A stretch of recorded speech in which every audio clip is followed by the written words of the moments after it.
Good morning, good morning. Tayo mamitas ng saluyot kakabsat.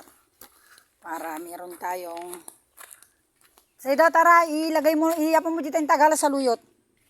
Tinatawag ko itong kasaman. Tara, ilagay mo dyan jay. Rabuti lang sana tabadom ta, nagala dyan Surutan na ka. Kuha kami kakabsat ng saluyot dito. Para... Ito po ay tanim namin na saluyot dito sa Labakuran. Marami rin mga bayabas sa kabsat Kaya lang, ewan ko kung malaki ba yung bunga nito. Ito.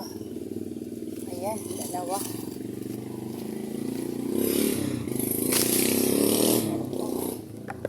Ayan po yung mga bayabas. Kukuha ko ng dalawang bunga. Kaya dun sa baba.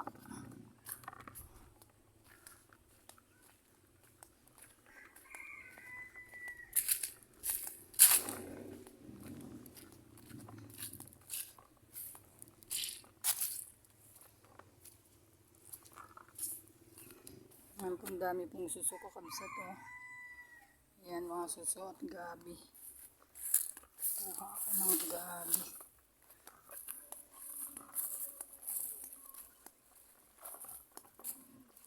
Ito na po yung ating mga saluyot kakabsat. Ayan po ang aking kasagingan. Marami pong saging. Ayan.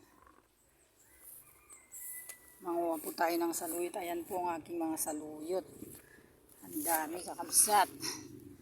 Ayan, mamitas na po tayo.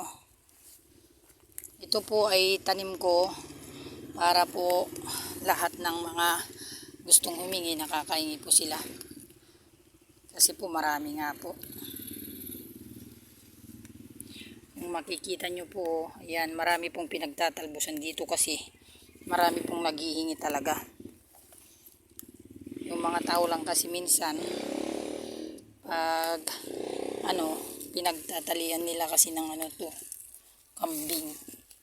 Hindi nila alam na ito'y nakakatulong din sa kapwa. Ito pong saluyot kakabsat ay marami pong nabibigay na maganda sa ating katawan. Itong mga gulay-gulay. Hindi naman tayo pwedeng mabuhay lang ng puro karne at masarap na ulam. Tingnan nyo po yung mga saluyot. Napakadami po. Ayan. Ayan po. Po tayo dito. Ayan, kakabsat Ang taas na mataas pa sa akin yung saluyot. Ayan. Ang dami po. Ayan tingnan nyo po. Ayan. Marami rin po kaming kamuti. Kuha na tayo. Mga saluyot.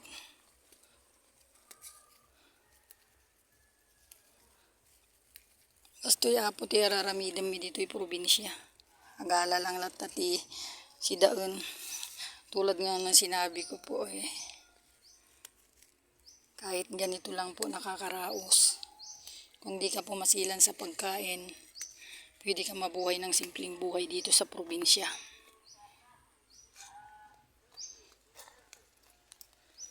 Ayan po. Ikutan natin yung magagandang talbos.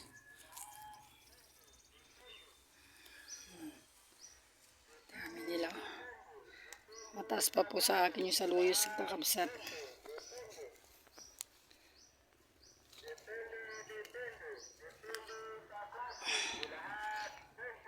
Doon sa kabila po, marami rin din papaya. Manguha rin tayo mamaya ng papaya doon. Para may halo dito. Dito pa lang po sa loob ng aming farm. Kasi po ito, ayan po, lalaki po yung saging. Tingnan nyo po yung bunga lalaki. Marami pong saging. Kaya lang hindi pa po nakalabas yung niya. Gani po dito sa amin.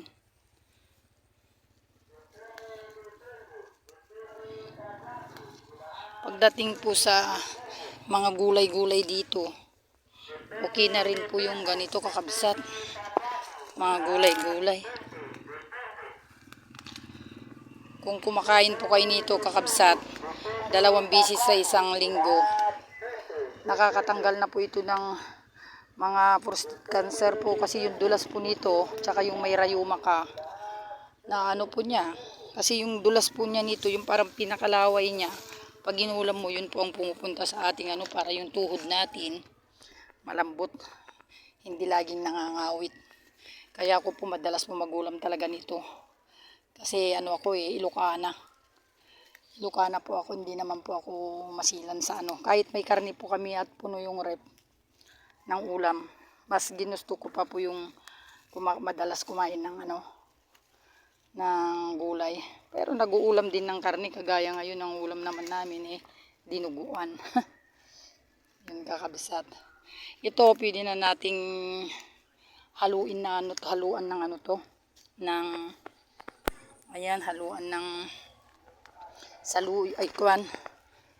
papaya.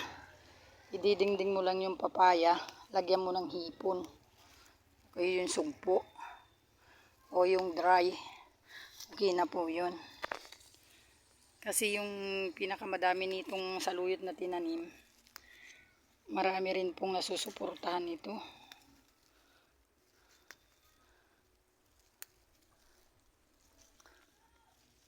Kaya ito, manguha na tayo ng manguha ng saluyot para merong tayong iluluto. Mamaya po kuha po tayo ng papaya doon, yung panghalo dito. Marami pong papaya sa likod.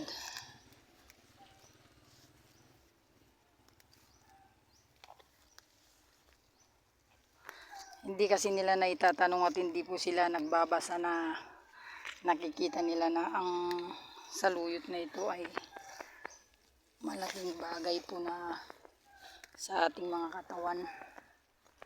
Kasi pag nagulam ka ng saluyot, malakas na yung tuhod mo, pwede ka nang maghila ng troso. Yan kakabsat.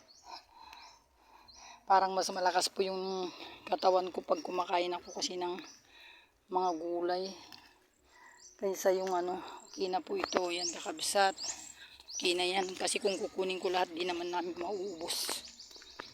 Napakarami naman. Ayan, ang mga saluyot. Doon ako sa kabila. Ito po yung aming mga kamote, kakabsat. Ayan, tingnan nyo po ang aming kasagingan, oh. Ayan po ang aming kasagingan. Kakabsat. Ayun. Tingnan nyo po. Kung ayun po yung mga saging, ang dami. Kung iikutan ko po ito, ayan o, kamote. Hindi pa tayo magbunot dito. Ayan. Ang gaganda po na yan po. Kung ilang puno. Ayan. Ang dami po mga kapatid. Yung pinakatalbos ng kamote na yan pwede pa pong ulamin. Yun po, maluwang pa po doon. Marami pa pong tanim. Balik na tayo. Balik muna ako doon. Tignan natin yung aking mga papaya sa likod. Napakadami po doon. Sa bahay dito maganda po yung may tanim, kasi dahil kahit dito lang sa malapit nakakakuha ka. Kaysa pumunta ka doon sa wala. O dito bayabas po yan, may mga bunga.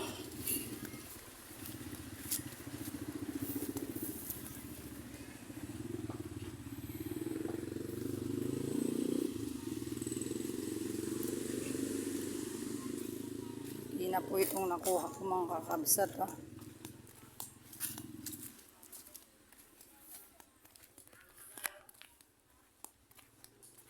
Bunga na.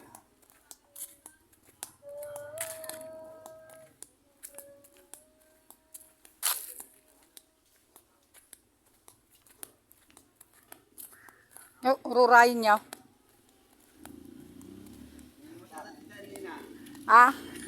Lagyan ko ng papaya. Nakalagyan mo ng hipon, di nasolve na On. Dasag pa na basi tayusan. Ah, eh kaya't ko pa yung ate gulay mo. Amo no puro karne nakapsot ka. Kailangan na gulay ko na may kampapaya yuson. Una. Tignan po natin yung kakabisat dun sa likod. Ikutan po natin yung aking bakuran. Napakaluwang po. Ayan. Mamimitas tayo ng papaya. Kasi marami pong papaya dito.